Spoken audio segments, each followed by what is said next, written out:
Out Around Rigel by Robert H. Wilson. The sun had dropped behind the Grimaldi Plateau, although for a day twilight would linger over the Oceanus Procellarum. The sky was a hazy blue, and out over the deeper tinted waves the full earth swung. All the long half month it had hung there above the horizon, its light dimmed by the sunshine, growing from a thin crescent to its full disk 3 times as broad as that of the sun at setting. Now in the dusk it was a great silver lamp hanging over Nardos the Beautiful, the city built on the water. The light glimmered over the tall white towers, over the white 10-mile-long adamantine bridge running from Nardos to the shore, and lit up the beach where we were standing with a brightness that seemed almost that of day. "Once more, Garth," I said. "I'll get that trick yet."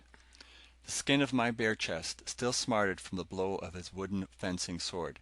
If it had been the real two-handed Lunarian dueling sword, with its terrible mass behind a curved razor edge, the blow would have produced a cut deep into the bone. It was always the same, ever since Garth and I had fenced as boys with crooked laths.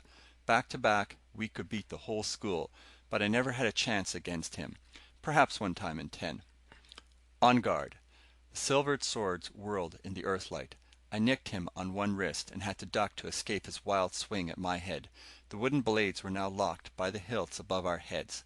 When he stepped back to get free, I lunged and twisted his weapon. In a beautiful parabola, Garth's sword sailed into the water, and he dropped to the sand to nurse his right wrist. "Confound your wrestling, Dunal. If you've broken my arm on the eve of my flight—" "It's not even a sprain. Your wrists are weak. And I suppose you've always been considerate of me? 3 broken ribs. For half a cent." He was on his feet, and then Kelvar came up and laid her hand on his shoulder. Until a few minutes before she had been swimming in the surf, watching us. The earthlight shimmered over her white skin, still faintly moist, and blazed out in blue sparkles from the jewels of the breastplates and trunks she had put on. When she touched Garth, and he smiled, I wanted to smash in his dark face, and then take the beating I would deserve. Yet, if she preferred him, and the two of us had been friends since before she was born. I put out my hand. "Whatever happens, Garth, we'll still be friends?" "Whatever happens." We clasped hands. "Garth," Kevlar said, "it's getting dark. Show us your ship before you go." "All right." He had always been like that. One minute in a black rage, the next perfectly agreeable. Now he led the way up to a cliff hanging over the sea. "There," said Garth, "is the Comet, our greatest step in conquering distance. After I've tried it out, we can go in a year to the end of the universe. But for a starter, how about 1,000 light years around Rigel in 6 months?" His eyes were afire, then he calmed down. "Anything I can show you?" Editor's note: the manuscript, of which a translation is here presented, was discovered by the rocket ship expedition to the moon 3 years ago. It was found in its box by the last crumbling ruins of the great bridge mentioned in the narrative. Its final translation is a tribute at once to the philological skill of the Earth and to the marvelous dictionary provided by Dunal, the Lunarian. Stars and lunar localities will be given their traditional Earth names, and measures of time, weight, and distance have been reduced, in round numbers, to terrestrial equivalents. Of the spaceship described, the Comet, no trace has been found. It must be buried under the rim of one of the hundreds of nearby lunar craters, the result, as some astronomers have long suspected, and as Dunal's story verifies, of a great swarm of meteors striking the unprotected, airless moon. I had seen the Comet before, but never so close. With a hull of shining helioberyllium, the new light inactive alloy of a metal and a gas, the ship was a cylinder about 20 feet long by 15 in diameter, while a pointed nose stretched 5 feet farther at each end. Fixed at each point was a telescopic lens, while there were windows along the sides and at the top, all made, Garth informed us, of another form of the alloy almost as strong as the opaque variety. Running halfway around each end were 4 fins, which served to apply the power driving the craft. A light inside showed the cylinder to be a single room, 10 feet high at the center of its cylindrical ceiling, with a level floor. "How do you know this will be the bottom?" I asked, giving the vessel a shove to roll it over, but it would not budge. Garth laughed. 500 pounds of mercury and the disintegrators are under that floor. While out in space, I have an auxiliary gravity engine to keep my feet there. You see, Since your mathematical friends derived their identical formulas for gravity and electromagnetism, my job was pretty easy. As you know, a falling body follows the line of least resistance in a field of distortion of space caused by mass. I bend space into another such field by electromagnetic means, and the comet flies down the track. Working the mercury disintegrators at full power, I can get an acceleration of 200 miles per second, which will build up the speed at the midpoint of my trip to almost 4,000 times that of light. Then I'll have to start slowing down, but at the average speed, the journey will take only 6 months or so. But can anyone stand that acceleration? Kelvar asked. I've had it on and felt nothing. With the rocket exhaust shoving the ship, it couldn't be done. But my gravitational field attracts the occupant of the comet just as much as the vessel itself. You're sure, I interrupted, that you have enough power to keep up the acceleration? Easily. There's a 2/3 margin of safety. And you haven't considered that it may get harder to push? You know, the increase of mass with velocity. You can't take one half of the relativity theory without the other. And they've actually measured the increase of weight in an electron. The electron never knew it. It's all a matter of reference points. I can't follow the math, but I know that from the electron standards, it stayed exactly the same weight. Anything else is nonsense. Well, there may be a flaw in the reasoning, but as they've worked it out, nothing can go faster than light.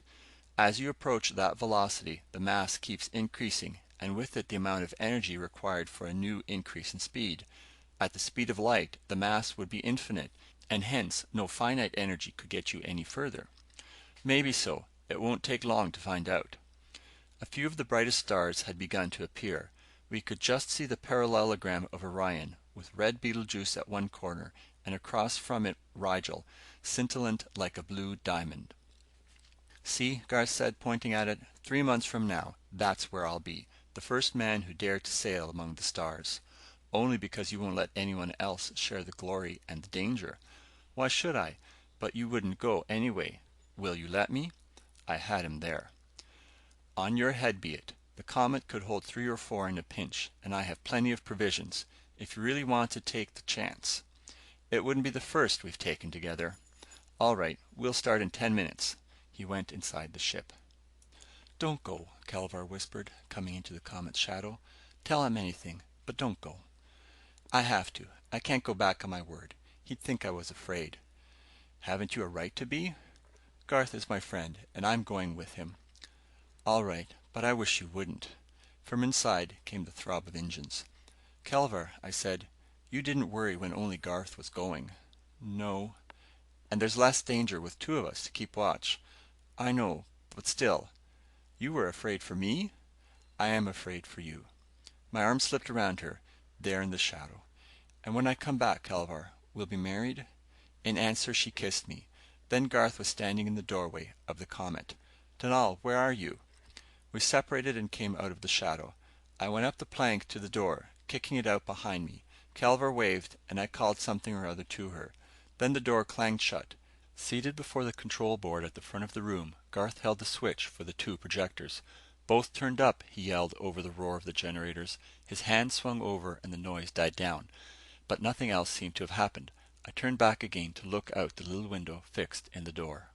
Down far below, I could see for a moment the city of Nardos with its great white bridge, and a spot that might be Kelvar. Then there was only the ocean, sparkling in the earthlight, growing smaller, smaller. And then we had shot out of the atmosphere into the glare of the sun and 1,000 stars. On and up we went until the moon was a crescent with stars around it. Then Garth threw the power forward. Might as well turn in, he told me. There'll be nothing interesting until we get out of the solar system and I can put on real speed. I'll take the first trick. How long watches shall we stand? 18 hours ought to match the way we have been living. If you have another preference... No, that will be all right. And I suppose I might as well get in some sleep now. I was not really sleepy, but only dazed a little by the adventure. I fixed some things on the floor by one of the windows and lay down, switching out the light. Through a top window, the sunlight slanted down to fall around Garth at his instrument board in a bright glory. From my window I could see the Earth and the gleaming stars. The Earth was smaller than I had ever seen it before. It seemed to be moving backward a little, and even more, to be changing phase. I closed my eyes, and when I opened them again, sleepily, the bright area was perceptibly smaller.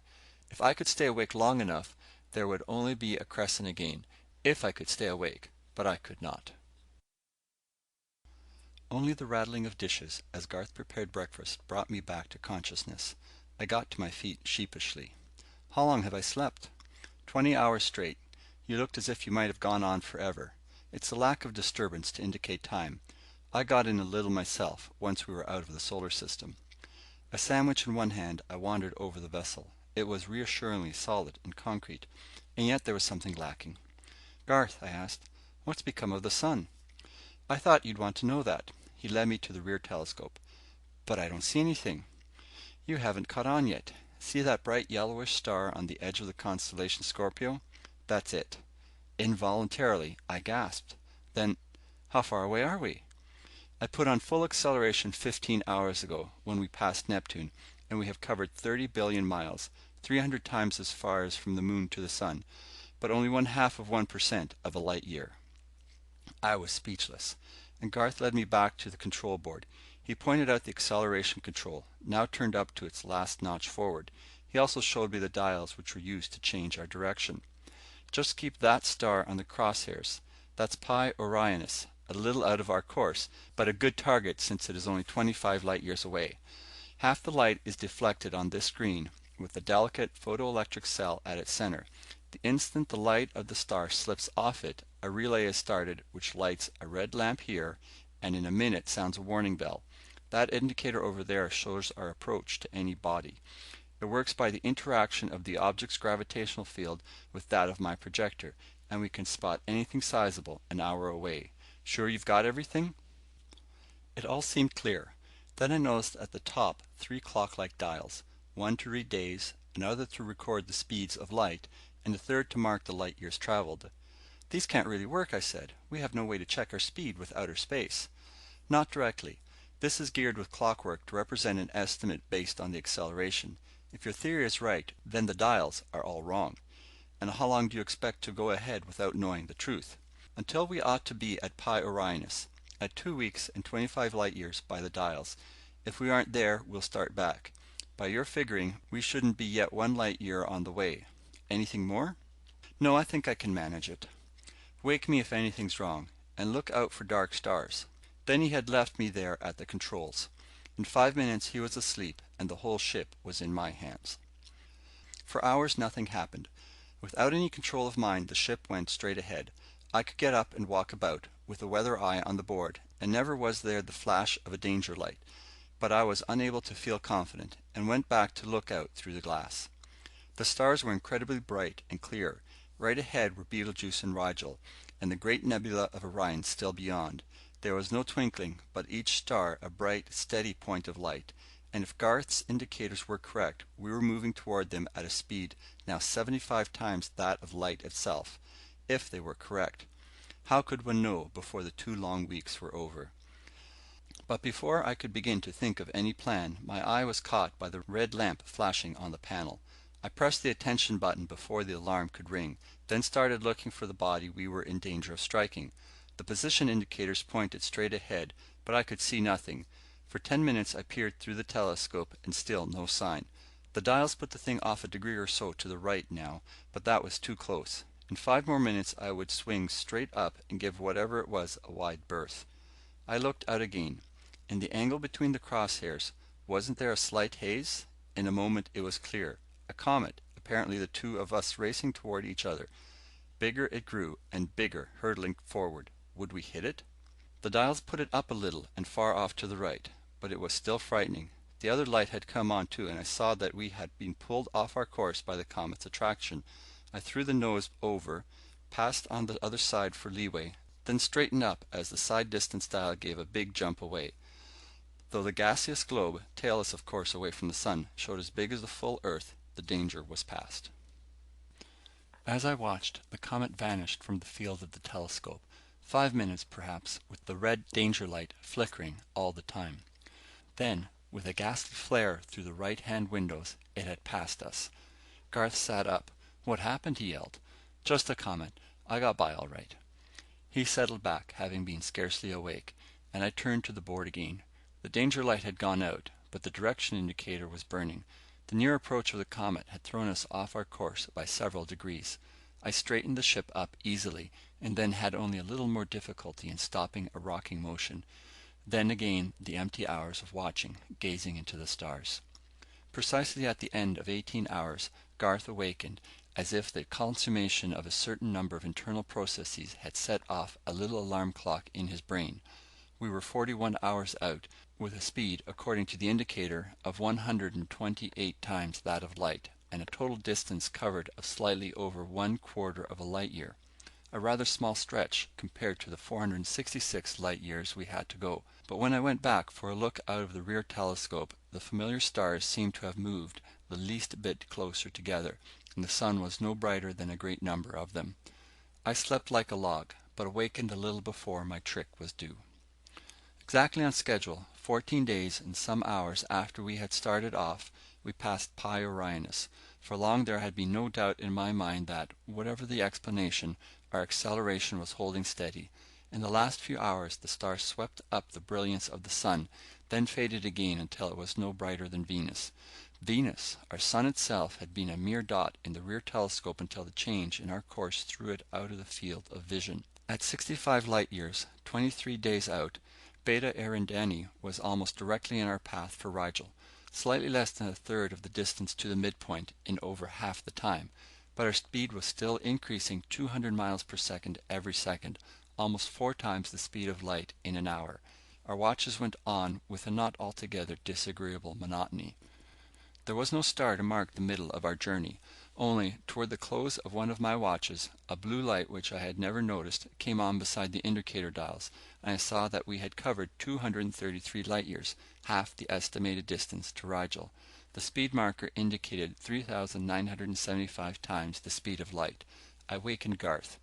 "You could have done it yourself," he complained sleepily, "but I suppose it's just as well."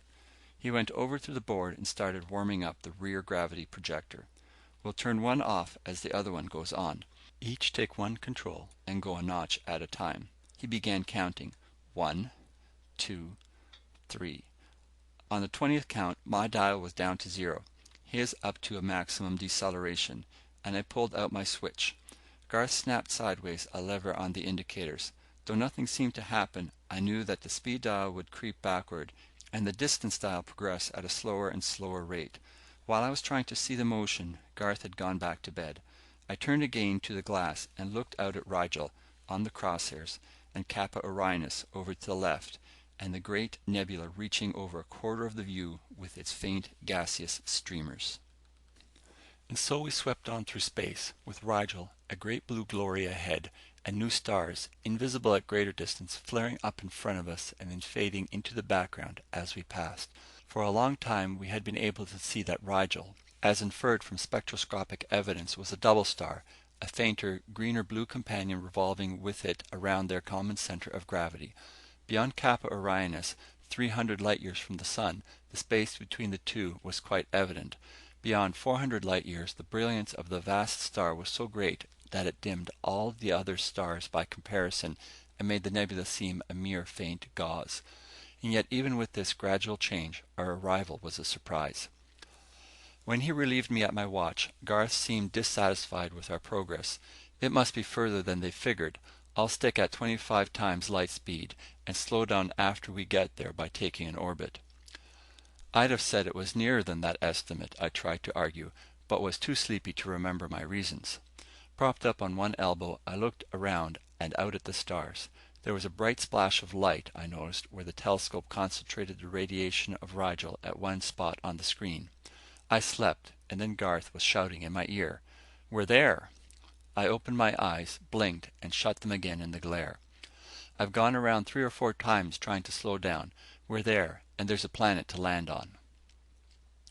At last I could see. Out the window opposite me, Rigel was a blue-white disk, half the size of the sun, but brighter, with the companion star a sort of faint reflection 5 or 10 degrees to one side.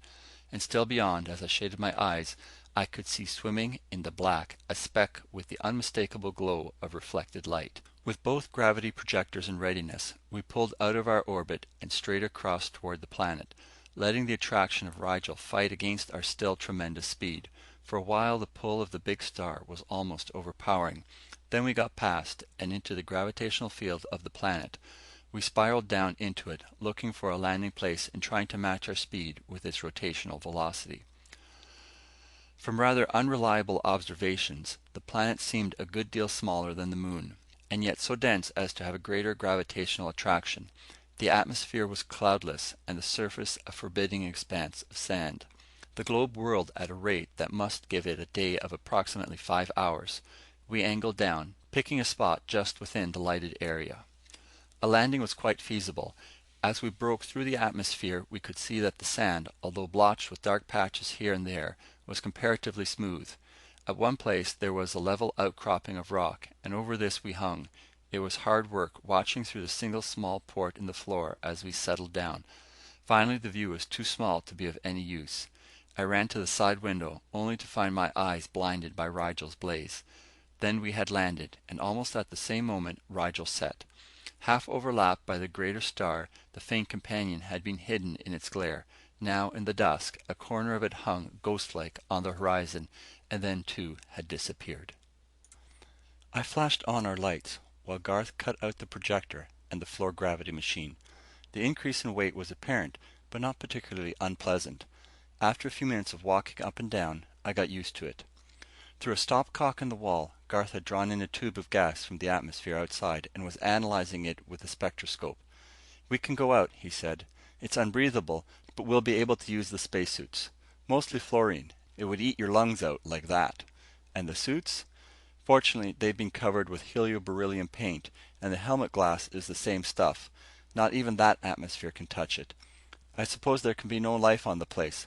With all this sand, it would have to be based on silicon instead of carbon, and it would have to breathe fluorine."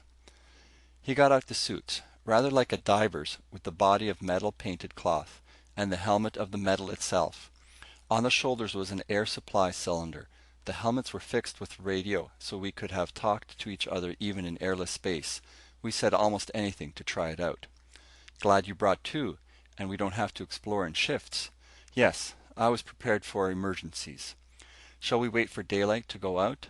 "I can't see why, and these outfits will probably feel better in the cool. Let's see." We shot a searchlight beam out the window. There was a slight drop down from the rock where we rested, then the sandy plain stretching out.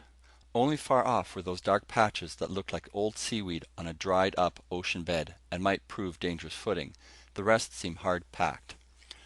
My heart was pounding as we went into the airlock and fastened the inner door behind us.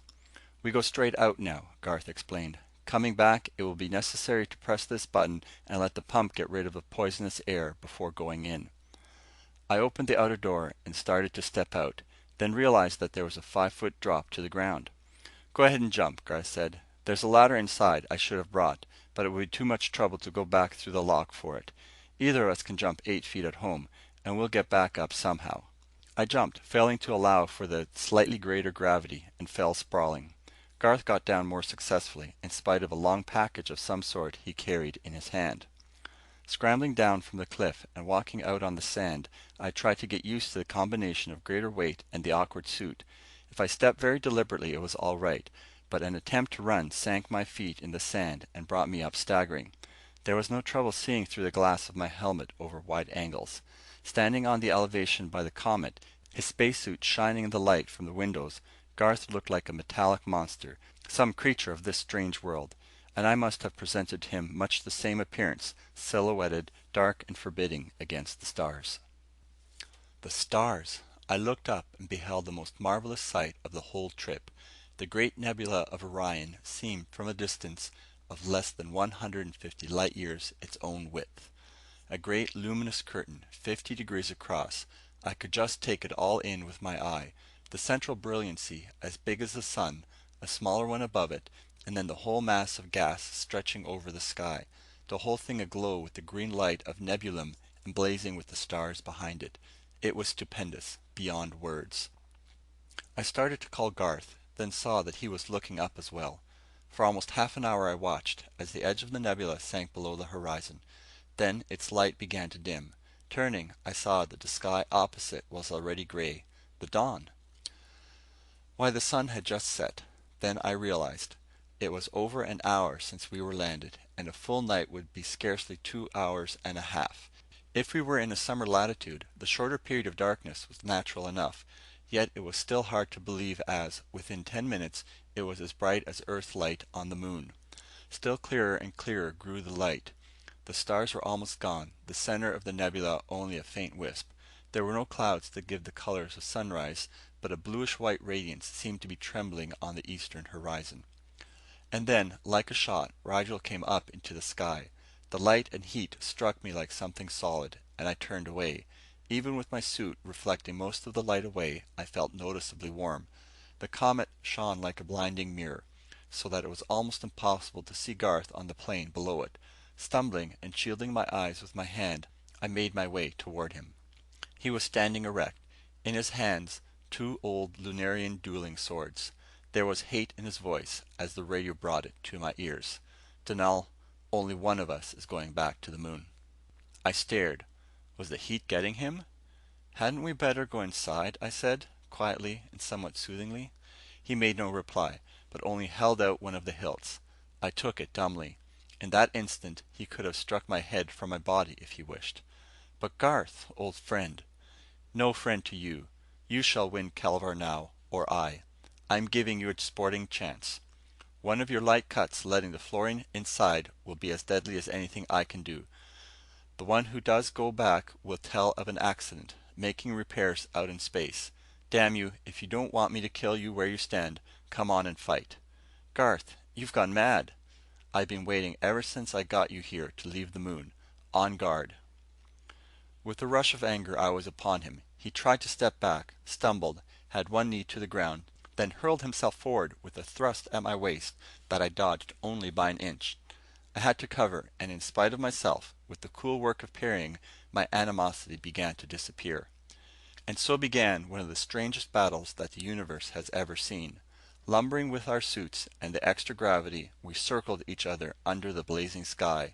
The blue-white of Rigel shimmered off our suits and the arcs of our blades as well as we cut and guarded, each wary now, realizing that a touch meant death. As that terrible sun climbed upward in the sky, its heat was almost overpowering.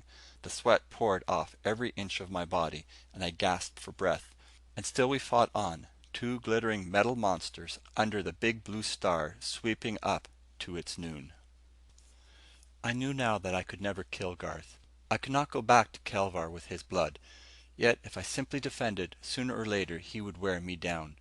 There was just one chance. If I could disarm him, I could wrestle him into submission. Then he might be reasonable, or I could take him home bound. I began leading for the opening I wanted, but with no result. He seemed resolved to tire me out. Either I must carry the fight to him, or I would be beaten down. I made a wide opening, counting on dodging his slow stroke. I did, but he recovered too soon. Again on the other side, with no better result. Still again, just getting in for a light tap on Garth's helmet. Then I stepped back, with guard low, and this time he came on. The sword rose in a gleaming arc and hung high for a moment. I had him. There were sparks of clashing, locked steel. Damn you, Dunal. He took a great step back, narrowly keeping his balance on the sand. On another chance, I would trip him. My ears were almost deafened by his roar. Come on and fight. I took a step in and to the side, and had him in the sun. He swung blindly, trying to cover himself with his whirling point, but I had half a dozen openings to rip his suit. When he moved to try to see, I would lock with him again. I watched his feet.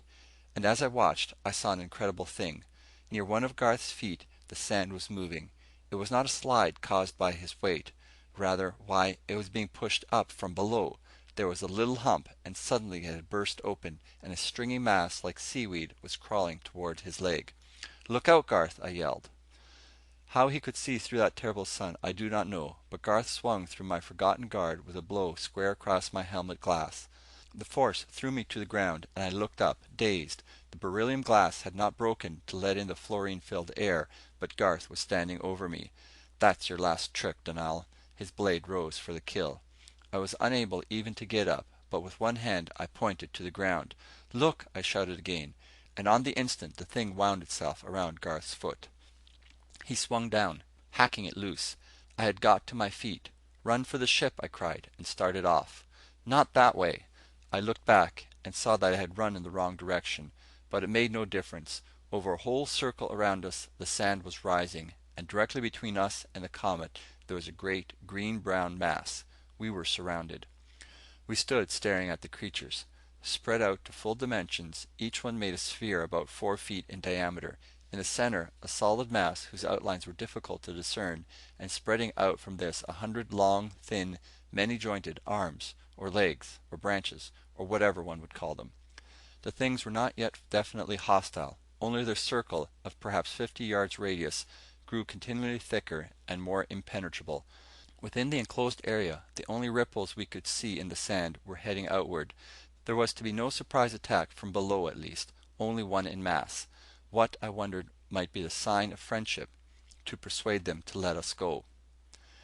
And then the circle began to close in. The things rolled over and over and over on themselves, like gigantic tumbleweeds. At one point, to the right of the direct route to the comet, the line seemed thinner. I pointed the place out to Garth. "Break through there, and make a run for it." We charged into the midst of them with swinging blades. The very suddenness of our rush carried us halfway through their midst. Then something had my legs from behind. I almost fell, but succeeded in turning and cutting myself free. The creatures from the other side of the circle must have made the 100 yards in 4 or 5 seconds, and the rest had now covered the breach in front. It was hopeless. And so we stood back to back, hewing out a circle of protection against our enemies. They seemed to have no fear, and in spite of the destruction our blades worked among them, they almost overcame us by sheer numbers and weight. It was a case of whirling our swords back and forth interminably in the midst of their tentacles.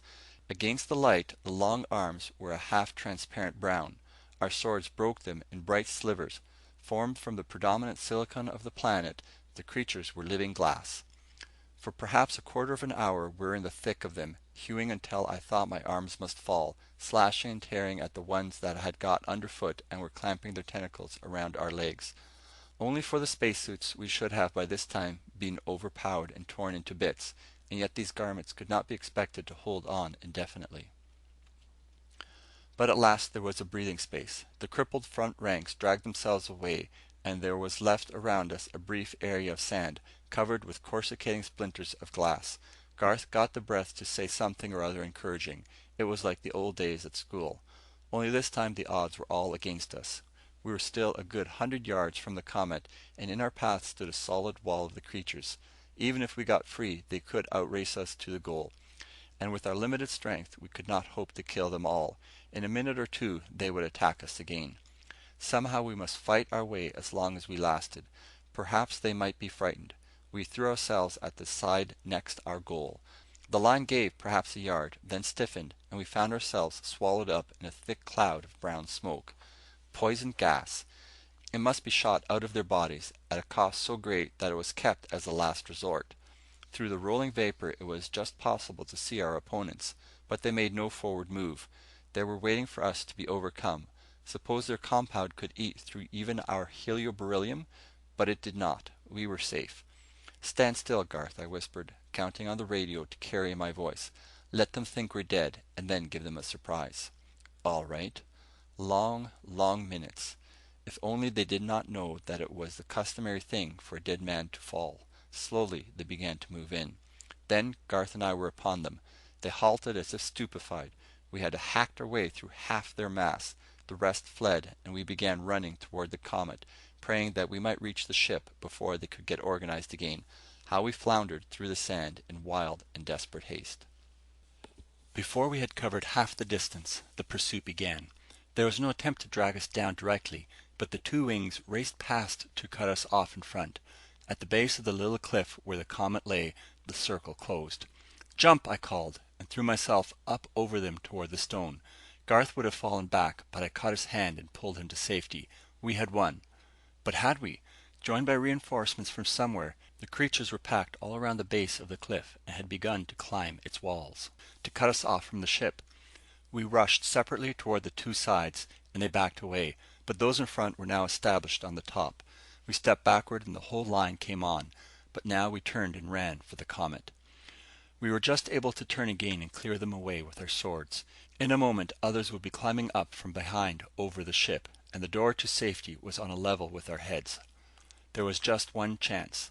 Stamping threateningly, we cleared the things out for 10 feet in front of us, but once we turned our backs for a running start, they were at us again. "Boost you up, Dunal," said Garth pantingly. "No, you first." But in the midst of my words, he almost threw me into the doorway. I turned to pull him up after me. They were around his legs, and one had jumped down on his helmet. He must have known it would happen. "Go back to her," he cried, and slammed shut the door. There was no time to help him, to interfere with the way of expiation he had chosen. I tried to look away, but a sort of fascination kept me watching him through the glass. He had been dragged to his knees. Then he was up again, whirling to keep them away on all sides in a mad, gallant fight. But the creatures knew it was the kill. Now they were around his knees, now up to his waist in their overpowering mass. It was only a matter of minutes. Garth took a staggering step backwards, dragging them all with him. He was facing me, and swung up his sword in the old lunar salute. "Good luck, Dunal." The words, coming clearly over the radio, had a note of exultation. Then flashing his blade over his head, he turned it into the midst of the accursed things. With a tremendous effort, Garth tore the protecting helmet from his head and plunged backward over the cliff. There was nothing to do but get in out of the lock and start for home, and little on the trip is worthy of recounting. Without unsurpassable difficulty, I was able to operate the machinery and steer, first for Betelgeuse, then for the sun. Counting on the warning bells to arouse me, I managed to get in snatches of sleep at odd intervals. At times, the strain of the long watches was almost maddening. By the time the midpoint had passed, I was living in a sort of waking dream, or rather a state of somnambulism. I ate, my hands moved the controls, and yet all the while my mind was wandering elsewhere. Out to Garth's body under the blazing light of Rigel, back to the moon and Kelvar, or else in an unreal, shadowy world of dreams and vague memories. With perfect mechanical accuracy, I entered the solar system and adjusted the projectors for the sun's attraction. Running slower and slower, I watched Venus glide by, and then gradually everything faded, and I was walking along the great Nardos bridge with Kelvar. The ocean was so still that we could see mirrored in it the reflection of each white column, and our own faces peering down, and beyond that the stars. "I shall bring you a handful for your hair," I told her, and leaned over, farther, farther, reaching out. Then I was falling, with Kelvar's face growing fainter, and in my ears a horrible ringing like the world coming to an end. Just before I could strike the water, I wakened to find the alarm bell jangling, and the object indicator light flashing away. Through the telescope, the moon was large in the sky. It was an hour, perhaps two, before I approached the sunlit surface and hovered over the shore by Nardos. Try as I would, my sleep-drugged body could not handle the controls delicately enough to get the Comet quite in step with the moon's rotation. Always a little too fast or a little too slow. I slid down until I was only 10 or 15 feet off the ground that seemed to be moving out from under me. In another minute I should be above the water. I let everything go and the Comet fell. There was a thud, a sound of scraping over the sand, a list to one side. I thought for an instant that the vessel was going to turn over, but with the weight of the reserve mercury in the fuel tanks, it managed to right itself on a slope of 10 or 15 degrees. From the angle, I could barely see out the windows, and everything looked strange. The water under the bridge seemed too low. The half-full earth had greenish black spots on it. And the sky? So dead with sleep that I could scarcely move, I managed to crane my neck around to see better. There was no sky, only a faint gray haze through which the stars shone, and yet the sun must be shining. I stretched still further. There the sun burned, and around it was an unmistakable corona. It was like airless space. Was I dreaming again? With a jerk, I got to my feet and climbed up the sloping floor to the atmosphere tester. My fingers slipped off the stopcock, then turned it, and the air pressure needle scarcely moved. It was true. Somehow, as the scientists had always told us would be the case, eventually the air of the moon, with so little gravity to hold it back, had evaporated into space. But in 6 months? It was unthinkable. Surely someone had survived the catastrophe. Some people must have been able to keep themselves alive in caves where the last of the atmosphere would linger. Kelvar must still be alive. I could find her and bring her to the Comet. We would go to some other world. Frantically, I pulled on my spacesuit and clambered through the airlock.